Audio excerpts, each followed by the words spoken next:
He thought I'd forgive him. He thought a few words and a tearful apology would make everything go back to the way it was. But what he didn't realize was that once the trust is shattered, there's no piece big enough to put it back together. Let me take you back to when everything changed. It was a typical Thursday evening, or so I thought. The kind of night where we'd sit together in the living room, him on the couch, me in the armchair. We'd chat about work, watch a bit of TV, and drift off to sleep. Our usual routine. Except that night, something felt off. I don't know how to explain it. You just get this gut feeling sometimes, like the air is different. The energy is charged. You can sense when something's not right. I didn't expect what was coming. I was scrolling through my phone, mindlessly flicking through Instagram, when I saw a message notification pop up on my screen. It was from a name I didn't recognize. You need to know the truth. My heart skipped. A random number, a mysterious message. That's when I should have known. Something was about to break. I opened the message. It was a single image. And in that image, I saw him. My husband, Kevin, in a hotel room with another woman. She was lying across the bed, her legs tangled with his, both of them smiling like they didn't have a care in the world. I froze. The world around me seemed to blur. It felt like a sick joke. Maybe it was a misunderstanding. Maybe it was old. Maybe there was an explanation. I quickly checked the date the photo was taken. It was last weekend. I felt the room close in on me. My hands trembled. I immediately scrolled through the message thread, hoping to find some clue, some justification. But it was just that image and a sentence. He's been lying to you. My mind raced. I couldn't breathe. I was suffocating. All those times I had told myself, he's different. He's loyal. He loves me. All those times I ignored the small signs, the little moments of doubt. But now, here was the proof. Cold, undeniable proof. My husband had been cheating on me. And worse, he hadn't even bothered to hide it. I stood there, my phone clenched in my hand, trying to fight back tears. But I couldn't. The tears came anyway. The image of Kevin with her, that woman who wasn't me, haunted me. And all I could think about was how I had been blind. How I had trusted him completely. And how he had betrayed that trust. I didn't know what to do. Should I confront him right then and there? Should I wait until he came home and pretend like everything was normal? No, I wasn't going to be one of those women who broke down, crying and begging for answers. I wasn't going to let him see me weak. I needed a plan, and I needed to get my revenge. That night, I didn't confront him. I didn't yell or scream. I just waited. When Kevin walked through the door later, his usual grin faded as he saw me sitting in the dim light of the kitchen, my phone on the table in front of me. He looked at me, puzzled. "Hey babe, what's up?" he asked, his tone light, as if nothing had changed. I didn't respond. I just stared at him, my heart pounding in my chest. "Emily?" he asked, taking a step closer. "What's wrong?" I wanted to scream, to slap him across the face, to demand answers. But instead, I simply stood up, picked up my phone, and slid it across the table. "Care to explain this?" His face went pale. I saw the exact moment when he realized that I knew everything. "Emily, he started, but I raised my hand to stop him. "No, don't. I don't want to hear your excuses. I've already heard them all. You don't get to explain this away." He took a deep breath, trying to compose himself. "It's not what you think. I made a mistake." "A mistake?" I interrupted, my voice trembling with anger. "A mistake is forgetting to pick up the dry cleaning. A mistake is burning dinner. What you did, Kevin, was a choice. And that's not something I can forgive." He reached for me, his hand outstretched. But I took a step back. "No, don't touch me." His eyes were filled with panic now, but there was something else, guilt. Real guilt. Maybe for the first time, he understood the gravity of what he had done. But I didn't want his guilt. I didn't want his apologies. "Emily, please," he begged. "I love you. This was a mistake. I swear I was stupid. But I'm sorry. I'll make it right. Just give me a chance." I looked at him, my heart aching. But I was too angry to feel anything other than rage. "A chance? You think I'll just forget about this? That I'll pretend like nothing happened? Do you have any idea how much you've hurt me?" His voice cracked as he tried again. "I didn't mean to hurt you. I wasn't thinking straight. Please, let's work through this. But I couldn't. I couldn't just let it go. Work through it, I repeated, shaking my head. You think you deserve a chance to work through this after what you've done? I could see the panic rise in his eyes. The realization that I wasn't going to fall for his usual charm. He wasn't going to win me over with sweet words and empty promises. No, I was done. I grabbed my coat from the back of the chair and walked toward the door. Kevin rushed to follow me, but I turned to him and said coldly, I'm done, Kevin. You ruined this. You ruined us. I'm done. And with that, I left. But little did I know, Kevin wasn't about to let me go so easily. I didn't expect him to chase after me, but he did. Kevin followed me out of the house, his voice desperate, pleading for me to stop. But I didn't stop. I wasn't going to give him the satisfaction of seeing me break down, of seeing me beg him for something he was never going to give me, respect. I didn't even look back as I slammed the car door and sped off, leaving him standing on the driveway, frozen in place. The streets were empty, the night air sharp as I drove aimlessly, my mind reeling. I couldn't go back to that house, not with him, not after what he'd done. I didn't know where I was going, but I needed to get away. I needed time to think. I found myself at a small diner on the edge of town, the neon sign flickering in the dark. I parked the car and walked inside, my footsteps echoing in the empty space. The waitress looked up, giving me a quick nod as she poured coffee into an empty cup. Can I help you, hun? She asked, her voice soft and kind. I shook my head, my mind still reeling from the image of Kevin and that woman. The betrayal had been like a knife to my chest. I was still bleeding. I didn't want to talk to anyone. I didn't want to hear anyone's pity or advice. All I wanted was to be left alone. Just coffee, please, I whispered. The minutes ticked by in silence, the only sound the hum of the old jukebox in the corner. I stared into the cup, watching the steam rise. But my mind wasn't here. It was back home, on that driveway, with Kevin's face etched into my memory. I should have been angry, angrier than I was. But what I felt most was hurt. I had trusted him with everything. Our lives, our future. And he threw it all away for some woman who, from the looks of the photo, wasn't even worth it. I took a deep breath, trying to steady myself. There was no going back. I couldn't let him back into my life. Not now. Not ever. But as much as I wanted to cut him out, I knew one thing. I couldn't let him get away with this. I wasn't going to be the victim in this story. I wasn't going to be the one who just quietly suffered while he lived with no consequences. If Kevin thought I'd forgive him, if he thought I was just going to sit there and cry over his mistakes, he was wrong. He'd made his bed, and now he was going to lie in it. But I couldn't just jump into revenge blindly. No, I had to be smart. I had to think this through. I didn't want to hurt him just for the sake of hurting him. I wanted him to feel the weight of what he'd done. I wanted him to regret everything, to realize just how much he'd lost when he thought I was just some fool he could walk all over. I needed a plan, and I wasn't going to rush it. It was the next day when the calls started. Kevin called over and over again, each message more desperate than the last. At first, I let them go straight to voicemail. But then, curiosity got the better of me, and I played the first message. Emily, please pick up. I'm sorry. I made a huge mistake. I'll do anything to fix this. Please, just talk to me. I turned the phone off before he could leave another message. His words meant nothing to me now. Apologies couldn't fix what he had broken. The next few days were torture. Kevin showed up at the house, knocking relentlessly on the door. I refused to open it. He sent flowers, lots of flowers, but I refused to acknowledge them. Then, there were the texts. I'm sorry. Please forgive me. We can work this out. But his words, just like his actions, rang hollow. I wasn't the naive woman I used to be. I wasn't going to be swept back into his arms because of a few pretty words and expensive gifts. No, I needed to hurt him the way he had hurt me. It was a week later when I met with Sarah, my best friend, the only person who knew everything about what was happening, the only one who could offer advice that didn't come from a place of pity. We sat at a coffee shop in town, far from our normal spots. We didn't need to be seen. I told her everything about the photos, the lies, Kevin's desperate attempts to fix things.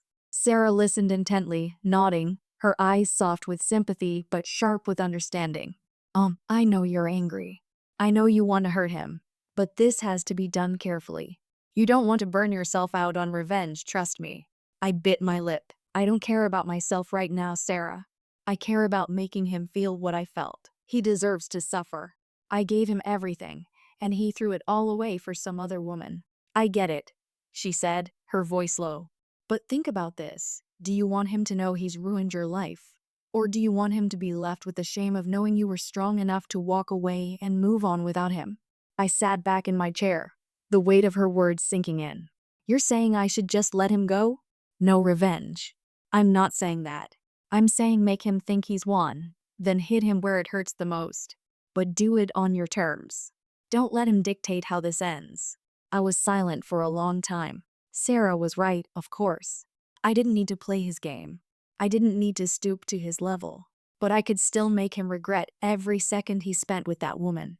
Later that night, I did something I never thought I would do. I contacted a private investigator. Kevin had no idea that I'd been watching him just as closely as he had been watching me. But now, it was time to turn the tables. I wasn't going to just sit back and let him ruin me. I had to show him that while he thought I would fall apart, I was planning something much bigger. But what I didn't realize was that Kevin had been planning something of his own. Something that would change everything. The private investigator smelled like coffee and secrets. He met me at a cramped office above a laundromat, handed me a manila folder, and said exactly one thing. You're gonna want to sit down for this. My hands went cold. What did you find? He didn't look up as he slid a stack of photos and printouts across the table. Surveillance, receipts, a tracking report.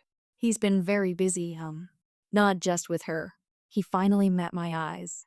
This goes beyond an affair. I flipped open the folder. There were pictures. Kevin at restaurants with Claire. Kevin leaving her apartment late at night. Kevin in a hotel parking lot with a woman, not Claire, whose face I didn't recognize. There were screenshots of messages between Kevin and multiple numbers. There were receipts for cash withdrawals at odd hours.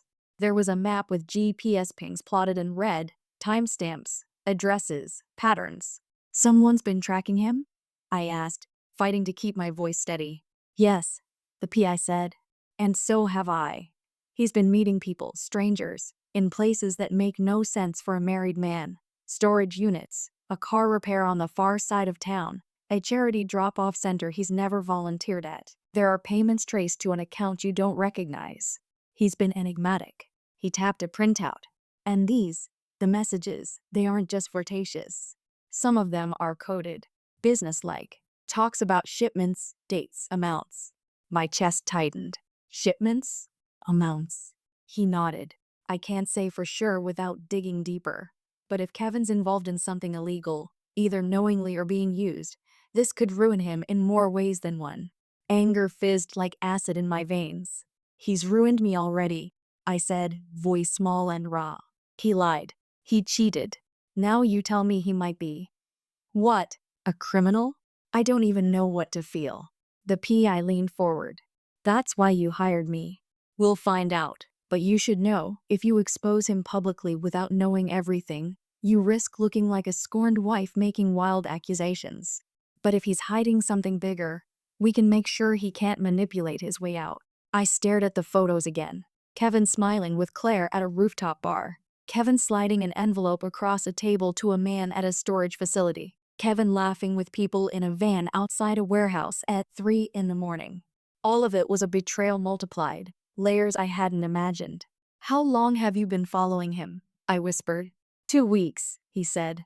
You can't imagine how much flinchier people get when someone starts snapping photos. But I wanted to be certain before I gave you anything, because an accusation is a loaded gun. My mind spun. I thought about the woman in that photo who wasn't Claire. I thought about the receipts for cash withdrawals. No trace of flowers, no sign of lavish dates, just cold hard money. I thought about the way Kevin had rushed to apologize, to beg. The moment I confronted him. What if his panic wasn't just guilt? What if it was fear of being caught? Did you find anything about Claire? I asked. Her footprint is messy, she's flash, she's brazen. She's also connected to people who clean up messes for a living. Low-level favors, mostly. She's not the mastermind. She's an accessory. He paused, watching me. Kevin is the one who stepped into deeper water. I felt nausea. I thought revenge meant humiliation, exposure, taking back my dignity. But now my plan felt naive. Revenge against a cheater was one thing. Revenge against something that could endanger me, drag me into a world of danger, was another. I closed the folder slowly. How do I use this? I asked. How do I make him pay without stepping into whatever mess he's in? The PI's jaw tightened. You have two options. 1. We use what we have to blackmail him, expose the affair and hint at the other stuff, unless he leaves Claire, pays you, and he folds. 2. We dig deeper, bring this to the police, and let legal channels do the work. But that could take months. It could also put you in danger if whoever's on the other end notices the investigation. I felt pressure from every side. The urge for immediate, theatrical revenge warred with a growing fear of unknown consequences. I pictured Claire, red dress, arrogant smile, sitting smugly across from me as if she owned my life. I pictured Kevin trembling when I left him. His desperation real, but perhaps not only because of me. Do you think he's dangerous? I asked, the question smaller than my fear. The PI was honest. I don't know. But people who lie this much often have more to protect than a secret lover. You should be cautious. I left the office with the folder under my arm, the sun cutting into my eyes like a verdict. I drove home in a fog, every routine passing neighbor now a stranger who might notice me, who might be part of a story I hadn't signed up for. When I walked into my kitchen, Kevin was there, eating cereal like nothing had changed. His face lifted at the sight of me, relief flooding him. Hey, he said too bright. Are you okay? I called. Do you want to talk? My stomach rolled. I set the manila folder on the table between us and opened it to the first page. Photos of him exchanging an envelope at a storage unit. Receipts, messages. His face changed as the pages turned. The panic I'd seen before was different now, frantic, edged with real terror. He stuttered. I can explain. Explain this, I said, pointing to the map with red pings. Explain these withdrawals. Explain the storage unit. Explain who the other woman is. I want truth, Kevin. Every word. My voice was steady, but something inside me had shifted. I was no longer just the betrayed wife plotting petty revenge. I wanted the whole picture, for my own safety and to decide how far I was willing to go. He swallowed hard, throat bobbing. There's not much to explain. It's business stuff. I'm helping people move things. I took money for some side gigs, okay? It's not. His eyes darted to the doorway like he expected someone to be listening. He was not only lying, he was terrified someone would overhear. You're lying, I said bluntly. And you're scared. Why? His hands trembled. For the first time, I saw him not as the charming man I'd loved, but as someone who could implode and take me down with him. Before he could answer, my phone buzzed. A text from an unknown number. I read it with headlights in my chest. Stop digging. You don't know what you're doing. My breath stopped. The room felt too small. Kevin looked at my phone, then at me. Emily, you have to delete whatever. He was cut off by a sound outside, the crunch of gravel, a car door slamming. We both turned toward the window. A black SUV sat under the streetlight. Two silhouettes stepped out. One of them lifted a hand and looked straight at our house. And then, before either of us could react, someone knocked on the front door. There's a knock at the door. Two shadowy strangers are outside, and someone just warned Emily to stop digging.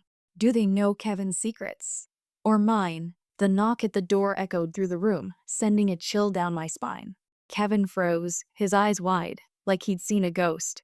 His hands, once trembling, were now still, unnaturally still, as if he was trying to hold his breath, to pretend that whatever was about to happen wasn't real. I stared at the door, my mind racing. Who were these people? The way Kevin was looking at them, like they were a threat, not just strangers, made me question everything. He stood up slowly, taking a step toward the door, but I was faster. I reached for the handle before he could stop me, my heart pounding in my chest. I opened the door just a crack, but enough to see them clearly. Two men, dressed in black suits, their expressions cold and unreadable. One had a scar running down the side of his neck. The other, taller and broader, had dark sunglasses on, even though it was almost 8 p.m. "You Emily?" the man with the scar asked. His voice was low, gravelly, like he was used to being in charge, used to getting answers. I didn't respond immediately. I was frozen. Who were they? What did they want with me? And more importantly, what the hell had I gotten myself into by digging into Kevin's life? Kevin's voice came from behind me, strained. "Don't answer them, Emily. These guys are." "Shut up, Kevin," I snapped, not taking my eyes off the two men. "I don't know who you are, but you need to leave."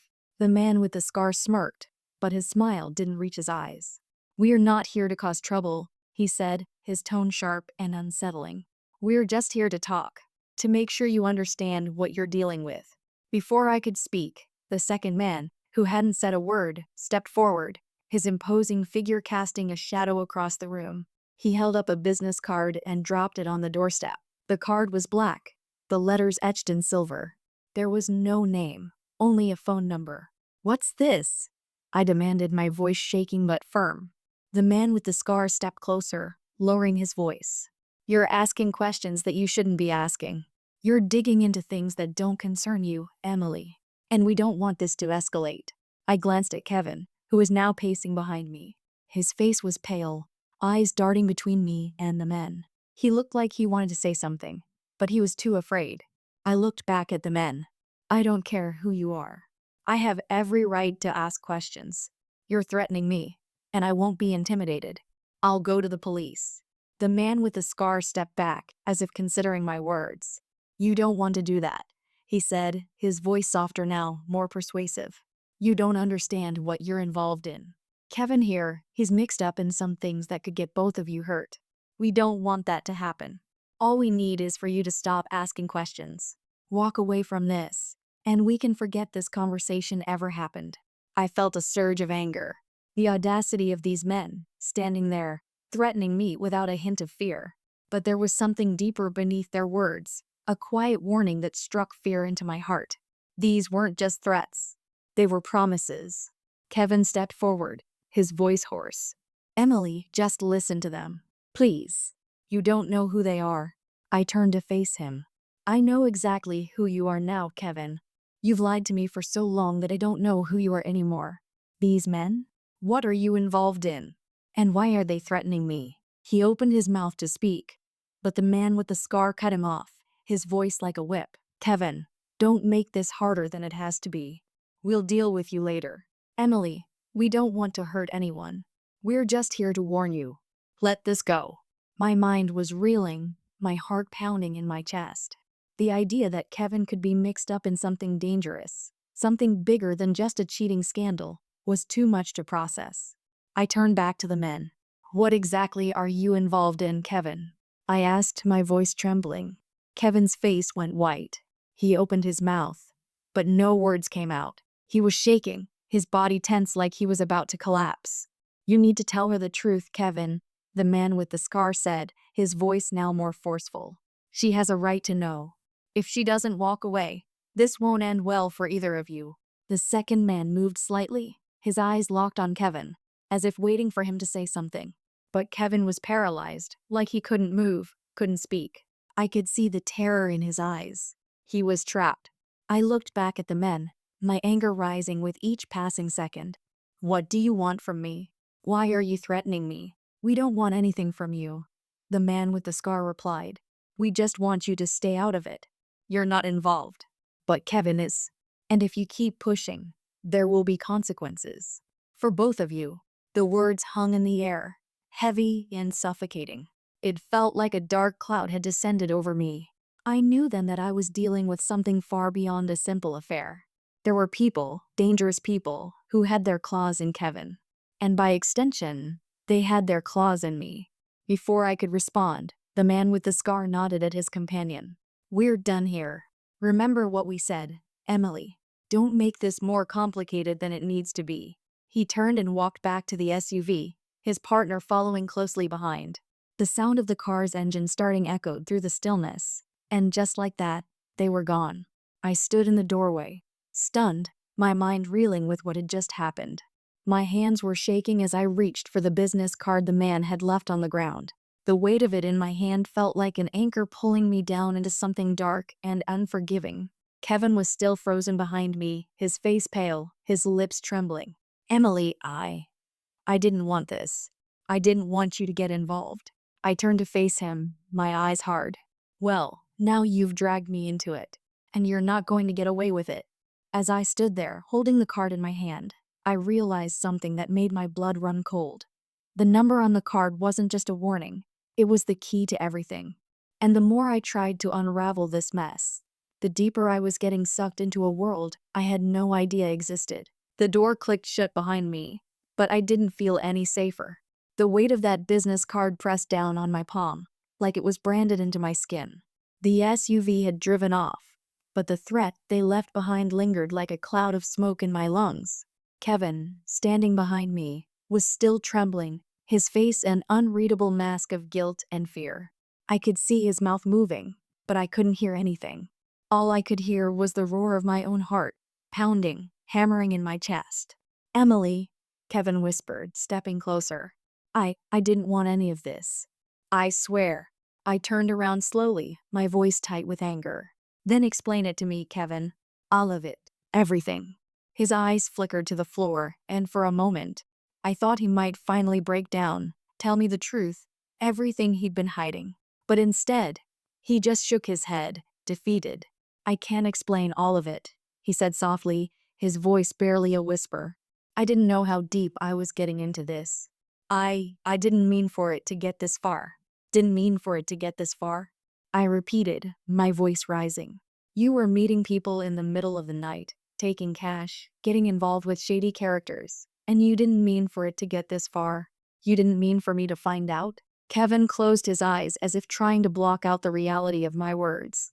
His lips parted as if to speak, but no sound came out. I didn't know who else to turn to, he said, finally looking me in the eyes. I got in over my head, Emily. I've been doing some things for people. Things I shouldn't have done. I never meant for you to get caught in the middle. My stomach churned. What kind of things, Kevin? I didn't know they were dangerous. I didn't think it would come to this. His voice wavered, and I saw the fear in his eyes, a kind of fear I hadn't recognized before. There are people, Emily, dangerous people. They don't play by the rules. They take what they want. And I've been helping them. The words hung in the air, heavy and suffocating. My mind reeled, trying to process what he was saying. Kevin, my husband, the man I had trusted with my heart, he had been involved in something far darker than I could have ever imagined.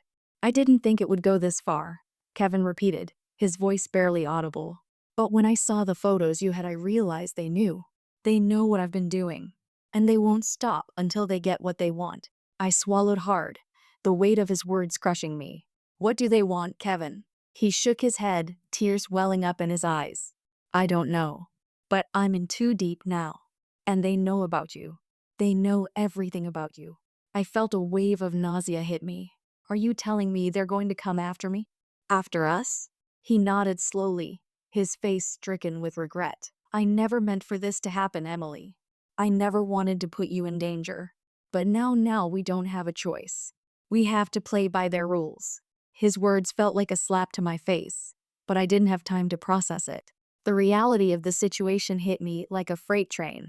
My mind raced as I tried to figure out how we had gotten here. Kevin's lies, his betrayals, had already broken me in ways I hadn't thought possible. But this was a whole new level. This was no longer just a marriage falling apart. This was about survival. I looked at Kevin, my voice trembling. So what now? What do we do? He stared at me for a long moment, as if trying to find the right words. Finally, he spoke, his voice filled with dread. We have to get out of here. We have to leave. They won't stop until they get what they want. And they'll use us to get it. I shook my head, my mind spinning. I'm not running away, Kevin. I'm not going to just hide while they whatever they're going to do. I'm not letting them win. Emily, please, Kevin begged, his voice cracking. You don't understand. If we stay, they'll come for us. They'll hurt you. They won't care what we've done. They'll burn everything to the ground just to get what they want. I took a deep breath, trying to steady myself. I wasn't ready to back down, Not yet. But there was a part of me, a small part, that was terrified. The people Kevin had been involved with, they weren't just dangerous. They were ruthless. And if they could send 2 men to my door to threaten me, they could do much worse. We need a plan, I said, my voice steady but filled with determination. We are not running, but we need to figure out how to fight back. Kevin stared at me for a moment, as if he couldn't believe I was still standing there, still trying to fight. I don't know how, Emily. I don't know if we can. Then we'll find out, I said. We'll figure out a way to expose them, to make them pay for what they've done. I'm not going down without a fight. As I spoke, something shifted in me. The anger I had felt earlier, the betrayal, all of it. Suddenly, it felt like fuel pushing me forward. I wasn't just a woman scorned anymore. I was a woman with a purpose, and I was done being afraid. Kevin looked at me, his eyes filled with both fear and awe. Emily, you're not who I thought you were. I smiled coldly. You don't know who I am anymore, Kevin, but you're about to find out. I grabbed my phone and dialed the number on the business card. It rang 3 times before the line picked up. A voice, calm and menacing, greeted me. You've been warned, Emily. It's too late for you. I took a deep breath, feeling the adrenaline surge through me. I don't scare easily. And if you want to play this game, you're going to regret it. The line went dead. And just like that, I knew. The war had just begun. The man on the other end of the line had no idea what he was up against. But I was done being the victim. I was done hiding in the shadows of my own life. Kevin's betrayal had opened a door to a nightmare, but it also gave me the strength to fight back.